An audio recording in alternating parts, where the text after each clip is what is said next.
Okay, so this is going to be a tutorial on how to create your first web page. If you noticed, I'm logged into my little site here, and I've got two web pages up and running. I'm going to go ahead and click on the first web page to edit it.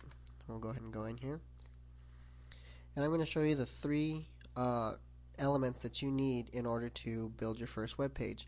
They're all highlighted in red, so that you know when you create your first test page what you need to have in order for it to work. The first thing is called the alias.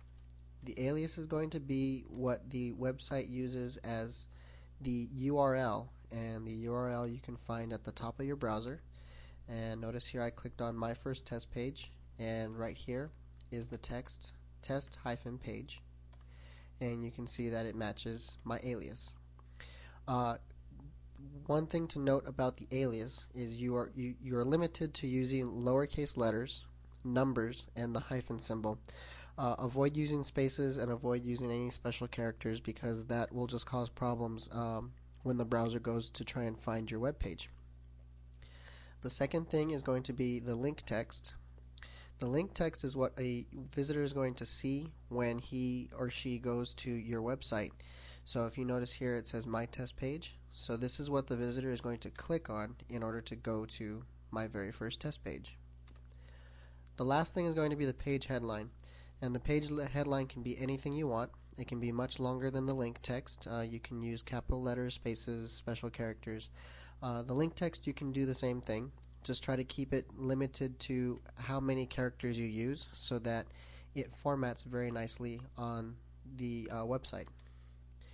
And that's all you need to know about creating your first web page. So let's go ahead and put this into action. I'm going to create another page here, and I'm going to say my trip to Las Vegas.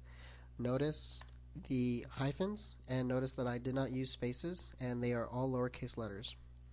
Then I can say here my Las Vegas trip, and that'll be the link text that someone clicks on.